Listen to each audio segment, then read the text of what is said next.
So ayun na nga mga pre 'no, pag-usapan po natin itong, gustong, pumatay or, pumatay po sa ating mahal na Pangulong Bongbong Marcos, 'di ba? Kasi merong, may banta po sa buhay ni Pangulong Bongbong Marcos 'no. Isa pong DDS, galit na galit at gustong ma-headshot si PBBM. Ay papayag po ba kayo na ganun-ganunin na lang nila yung ating mahal na pangulo?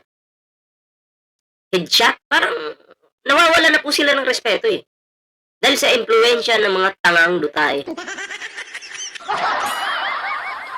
'di ba? So, meron akong ipapakitang larawan dito sa inyo mga pre. Okey, analyze po natin ito. Okey, yung kakupalan ng taong ito. So anyway, bago po tayo magtuloy-tuloy sa ating, reaksyon ngayon, ayan kung bago pa lang dito sa ating YouTube channel, huwag kalimutang mag-like, share, and subscribe para naman maging updated ka sa lahat ng mga uploads natin. Ayan. So ito na nga mga pre 'no, may TikTok po tayo, may Facebook, sana po inyong suportahan. Ayan, so eto na nga mga pre, eto na nga, okey? Pakita ko po sa inyo ito. Yan po yung post, okey, ni Mike Romero. Nakalagay po diyan sa caption niya, may flag ng, Pilipinas tapos ang nakalagay, headshot. Tapos post niya po yan, okey? Tapos nakikita niyo yung arrow dun, may arrow po sa ulo mismo ni Pangulong Bongbong Marcos. So, tinuturo po ng arrow na 'to kung saan po tatamaan si PBBM. Headshot nga, eh, headshot. So, naalala ko tuloy, eto naalala ko, eto. Alam niyo ba si Sara Duterte may kinausap para patayin si PBBM, First Lady Liza Marcos, Martin Romualdez. May kinausap na daw si Sara Duterte. Galing mismo yan sa bunganga ni Lustay. Ay, Lustay tuloy. Sara Duterte, di ba? Tapos eto, may lumabas na ganitong caption. So, ano sa tingin nyo? Ito bang si Mike Romero? Ito ba yung kinausap ni Sara Duterte para patayin po yung tatlong malalaking tao na yon? Ano sa tingin nyo mga pre? Utak kriminal po ang kupal na to. Diba? Headshot, sasabihin mo sa Pangulo. Nasa tama ka pa bang pag-iisip? Na walang hiya ka? O kinang-ina mo kang hayop ka? Diba? Tapos minessage ko po ito, eh. Hindi po nagre-reply ang putang ina. Hindi po nagre-reply ang puta. Diba?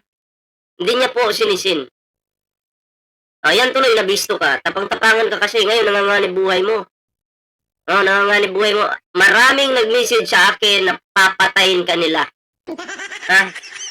Papatayin ka nila ng pasimple. Eh sabi ko naman sa mga nag-visit sa akin, wala na akong magagawa. Alam naman pigilan ko kayo. Desisyon nyo yan. Diba? Dami mo ng kaaway, boy. Diba? Headshot. Pag may nangyari sa Pangulong Bongbong Marcos, patay kang bata ka. Diba? Patay kang bata ka. Mamamatay ka talaga, promise. Taga Pagadian City po ito. Pagadian City.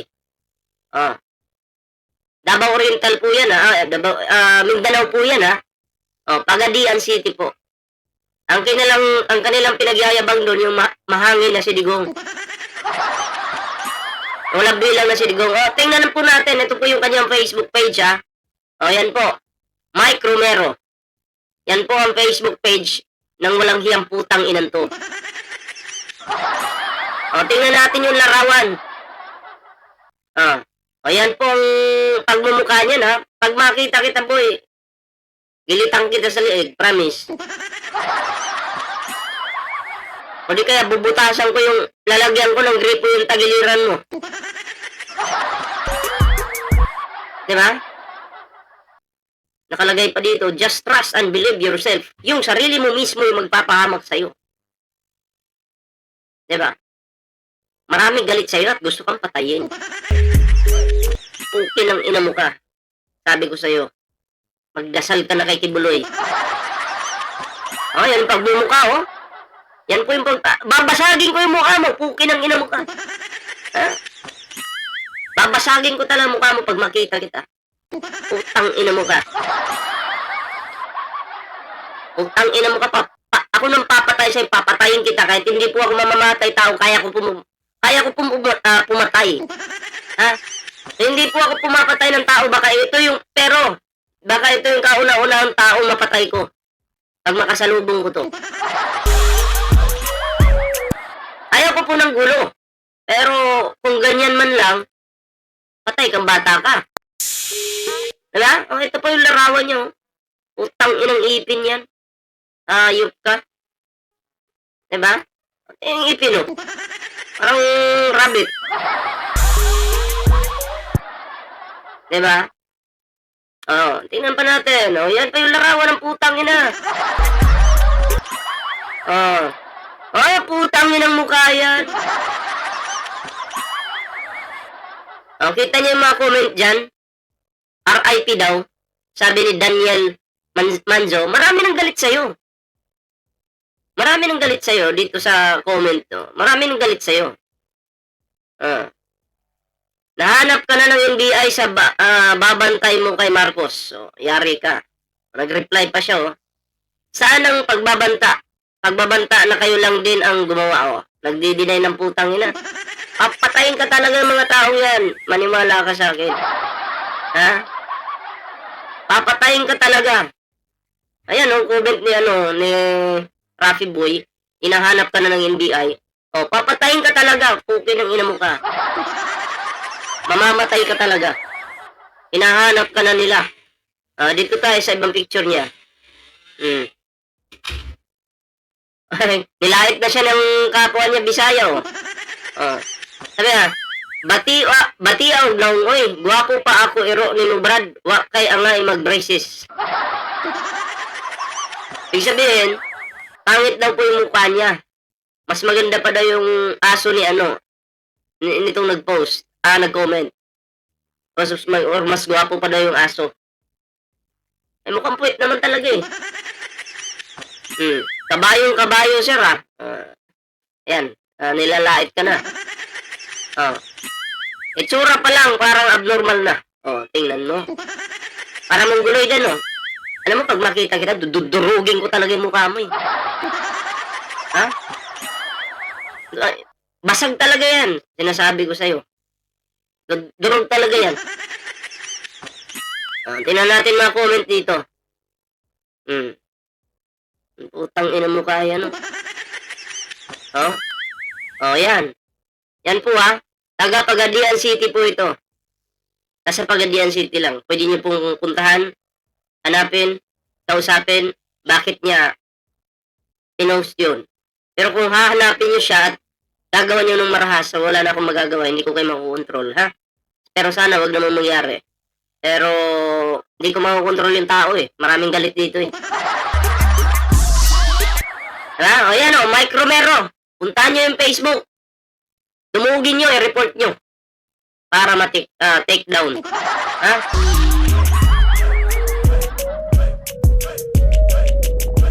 So ngayon mga pre, pag-usapan naman po natin itong tawag na ito. PCSO, okay? Yung kanilang magandang ginagawa, 'di ba? Yung kanilang magandang ginagawa sa Cebu ngayon.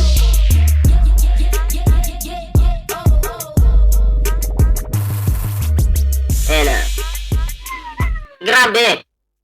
Ngayon ko lang nakita ang ganitong klase ng malasakit mula sa isang ahensya ng gobyerno. Grabe.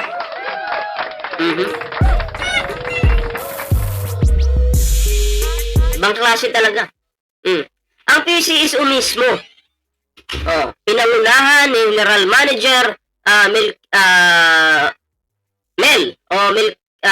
hindi ko kasi maano yung pangalan eh. Kung paano siya Mel Robles na lang. Okay, mahaba kasi yung pangalan niya eh. Kasi sanay po tayo sa Mel Robles. Diba? Pinangunahan ni Mel Robles ay bumiyahe all the way to Cebu at Masbate para magdala ng tulong. Ayan ha. hindi lang basta-basta tulong, kundi tunay na pag-asa sa ating mga kababayang nasalanta ng kalamidad. Hindi biro ito Sa totoo lang, hindi po ito biro. Imagine, mahigit 50 milyon na halaga ng tulong ang naipadala. Ayan may 18,000 charitimba packs, libo-libong evacuation kits, kahon-kahong gamot, at mga relief goods. Mula mismo sa PCSO at sa mga katuwang nilang MMDA, ayan at LRTA, ayan. So, ganito pala ang gobyerno. Mabilis kumilos. Ganito pala ang gobyerno kapag kumilos. Ayan may puso at may malasakit. Ang aid caravan ng PCSO ay naglakbay papuntang Cebu gamit ang mga bus at truck para personal na maihatid ang tulong sa mga pamilyang tinamaan ng lindol, at hindi lang yan. Pati sa Masbate may mga wing vans na tumawid pa ng isla papuntang Borias at Ticao para siguraduhin makakarating ang tulong kahit pinakaliblib na lugar. Di ba? Alam nyo, hindi lang ito simpleng operasyon. Ito ay simbolo ng pagkakaisa at puso ng Pilipino. Sabi nga ni J.M. Mel Robles, hindi lang ito mga numero. Ayan kundi mga simbolo ng pagkakaisa. At totoo nga, sa likod ng bawat food pack at bawat kahon ng gamot, nandun ang pagmamahal ng sambayanang Pilipino.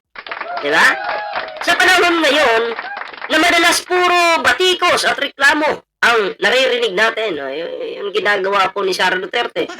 Puro pambabatikos lang sa gobyerno. Diba? Nakakatuwang makita na may mga ahensya pa rin gumagawa ng tama at may puso. Ang PCSO hindi lang basta-basta ang nagbibigay ng tulong. Sila mismo at ang lumalapit sa tao. Yan ang tunay na public service in action. Kaya kababayan, kung gusto niyong tumulong, pwede pa kayong mag-donate. Sabi nga ng PCSO, kahit maliit, basta galing sa puso, malaking tulong yan. Ang bayanihan ay buhay pa rin. At ang PCSO ang isa sa mga nangunguna sa pagpapakita niyan. Saludo kami. Siyempre, tayo. Saludo kami sa PCSO, sa MMDA, at sa LRTA. Sa mga tulad ni Mel Robles na patuloy na nagbibigay ng inspirasyon at serbisyo sa bayan. Mabuhay si Mel Robles. Diba? Ito ang tunay na malasakit ng gobyernong may puso. Diba? So, bilib tayo dyan sa mga ginagawa ni Mel Robles ngayon. Pinangunahan niya po yung pagtulong.